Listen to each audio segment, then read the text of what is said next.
Hello, good morning. My name is Arnold Kabati. I'm a student nurse from ASUBB. Today I put together a chart that will explain about hemorrhoids.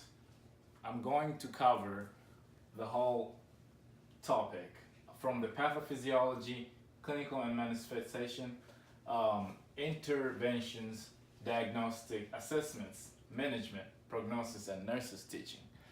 I will start with the etiology and pathophysiology. Hemorrhoids are dilated veins that may occur outside the anal sphincter as external hemorrhoids or inside the anal sphincter as internal hemorrhoids. It's one of the most common health problems with the greatest incidence from ages 20 to 50 years old. The causes include straining at stool or during physical activity like weightlifting or lifting weights. A buildup of pressure in your lower rectum can affect blood flow and make the veins there swell. That may happen from extra weight.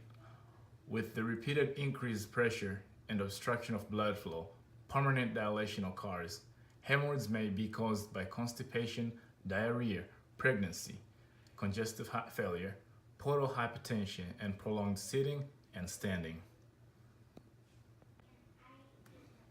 So here's a picture that shows that's your normal veins right there, and internal hemorrhoids. These ones you cannot see, and here's your external hemorrhoids. These ones you can see just by visualizing it. It's literally outside the anus.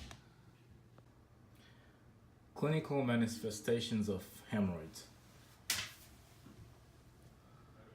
The most common symptoms associated with enlarged abnormal hemorrhoids are bleeding and prolapse. It's a protrusion of the hemorrhoids from the outside of the anal sphincter.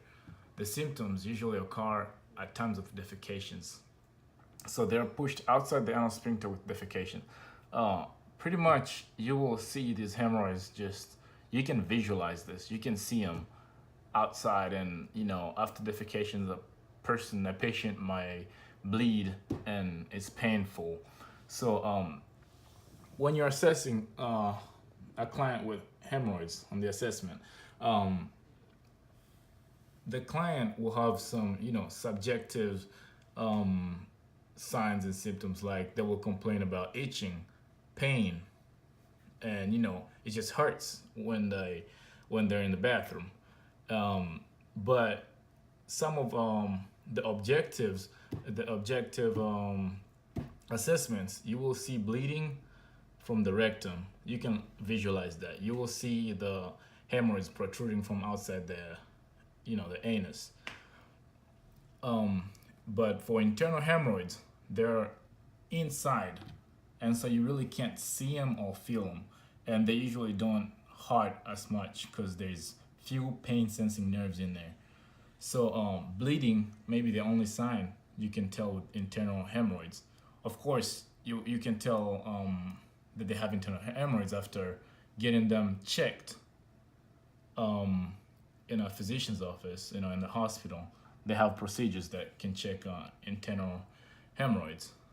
So I'm gonna explain about how hemorrhoids can be diagnosed. Physicians diagnose hemorrhoids by inspecting the anal area, feeling inside the anus with a gloved finger, and looking inside the anal canal with a short, small scope. It's called an anoscope. If there is rectal bleeding, it's important that a physician also checks for more dangerous causes of bleeding, such as colorectal cancer. This evaluation is usually done by a long, flexible telescope, I'll just call it colonoscopy. External hemorrhoids can be diagnosed by visual inspection, but I'll tell you what, about these internal hemorrhoids or the colonoscopy, I've had a chance to actually look at it, and yeah, it doesn't look very pleasing. But anyway, they will put a scope inside they will loop the scope obviously, and then put it through the anus, and it has a little camera in there, and they can observe and take pictures inside, and just see how it's looking from the rectum all the way to your intestines. And here is some pictures. They're black and white, but you know, it's kind of how the scope is gonna look at it from the inside. It will show, you know, if there's any abnormalities, like right here, it will show, you know, little enlarged hemorrhoids there in the inside. So that's how they will check for these. And that's for internal, but for external, you'll just see them. They're right there. You cannot miss them. Next, we're gonna talk about the medical management of hemorrhoids. Basically, the therapy is directed towards the cause and the patient's symptoms. High fiber diet and increased fluid intake, that will help, you know, high fiber will help them like have bowel movements easily, like not get constipated. Fiber helps you with constipation, and it will reduce straining, because when you're constipated, you strain a lot. Which, if you're not straining, that means you're going to, you know, pass, defecate easily, and so that will reduce pain on your hemorrhoids, and it'll prevent you from getting even more hemorrhoids. Other interventions include stool softeners, topical creams with hydrocortisone that are used to relieve itching and inflammation associated with hemorrhoids. Analgesic ointments relieves pain. Sitz baths are usually used to relieve pain and edema and promote healing. Rubber band litigation is a popular and easy method of treatment. Tight bands are applied, causing constrictions and necrosis. You know, in anything like, so what you do is they put tight bands on the hemorrhoids, which eventually the hemorrhoids will necrose and die, and so they will just, you know, fall off. Cytotherapy. This is when they freeze, they necrose the tissue or destroy the tissue by a freezing method. Then there is laser excision. They use laser to cut off the hemorrhoid. Operation. They just cut it off, go in and operate and cut it off. Which is always called hemorrhoidectomy. You know, removal. Hemorrhoidectomy. Ectomy is removal. And this is usually the last like intervention after, you know, everything else has failed. In general, the removal of hemorrhoids, hemorrhoidectomy, is reserved for patients with severe symptoms related to multiple thrombosed hemorrhoids. And also, so it helps to, some people say you can, well, it's a proven fact that you can put ice, get your ice pack and put on your hemorrhoids. It helps numbs it up so you're not having too much pain. Next, we're gonna talk about interventions. Some of the nursing interventions about hemorrhoids. You will assess the knowledge level by asking patients about their condition. Observe patients with a prolapsed hemorrhoids for edema, thrombosis, and ischemia. Explain that a low bulk diet can produce chronic constipation. For surgical patients, take vital signs frequently for the first 24 hours to rule out internal bleeding. Sitz baths are usually given several times a day. Early ambulations and soft diet facilitate bowel elimination. You know, as we all know, walking can help you with, you know, that's one of the things you do intervention for constipation. You make a client ambulate, eat, you know, high fiber diet, you know, soft diet. The patient may have a great deal of anxiety concerning the first defecation. Open a discussion in this board. Provide an analgesic before the bowel movement to reduce discomfort. A stool softener such as Colace is usually ordered for the first few operative days. Patient teaching. Patient teaching is very important in any disease process. And so with hemorrhoids, we're going to teach the patients or advise them to include bulk forming foods in the diet, such as fresh fruits and vegetables. Whereas fresh fruits and vegetables will help in making them less constipated, especially your fruits that has roughages. Roughages will help. They have high fiber, and roughages will help you go to the bathroom and defecate easily and smoothly. You got your brand cereals, which are high in fiber as well, like Raisin Bran. That's the reason they give it.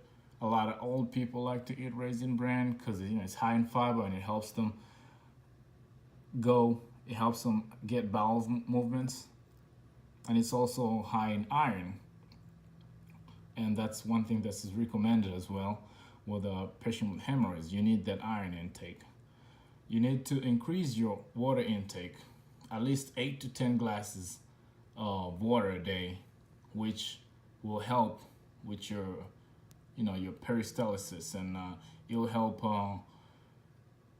stop you from getting constipated as well. We're trying to educate the patients about everything that will help them defecate easily. You just restrain them from straining during defecation. Also, emphasize on the importance of moderate exercises. Again, exercise is the big thing. It helps with your peristalsis. It helps you, it helps you, it helps your peristalsis in your intestines, and so you'll be able to pass. You'll be able to. You will be able to go to the bathroom and easily, and not strain, and have a bowel movement. Another thing that you're supposed to tell your patient is to report any signs of infections or delayed healing, especially post-operatively. I mean, if they don't heal and create infections, that's a secondary problem that after trying to cure hemorrhoids. So you want to get that in control. On the prognosis of hemorrhoids, we know that there's several methods preferred for treatments of hemorrhoids. Both conservative modes treatments and surgical intervention of hemorrhoids always come with good results. Like, most of the times there is not a lot of complications, and hemorrhoids will be removed and it will heal, and it's just it's got good rates. And you can see here, it's black and white, but I hope you can see right there. That's the hemorrhoid right there. That's before. That's the anus. That's the hemorrhoid right there. After it's removed, after surgical removal of this hemorrhoid, this is what it looks like. So it heals back to normal. And so hemorrhoids are easy to treat. I mean, expensive because you have to go through surgery and all that, and it's time consuming and it's a lot of money, but it's treatable, and that's the good thing. We're glad that we're in a technological advancement to where stuff like this can get taken care of and treated. And so the best thing to take out of all this, why don't we try to avoid hemorrhoids from appearing in the first thing?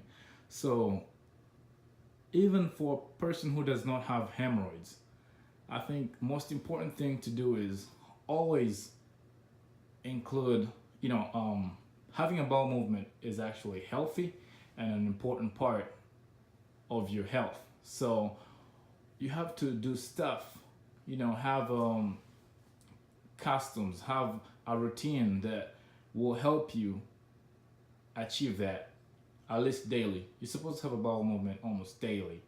So how about trying to add high fiber foods even when you don't have hemorrhoids? Eat fruits and vegetables. Eat a nice healthy diet. Exercise. Drink a lot of water.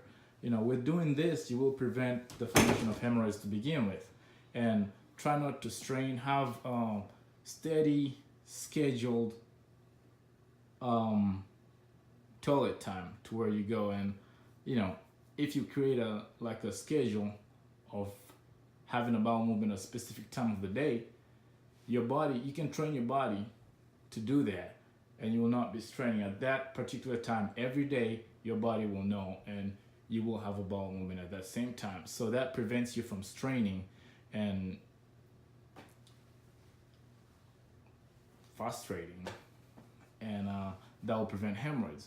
Also, when you're doing activities, just like, let's say you're a weightlifter, try to lift weights that are reasonable. Do not strain. Do not Just don't strain when doing anything. Do something to according to your body limits. Thank you.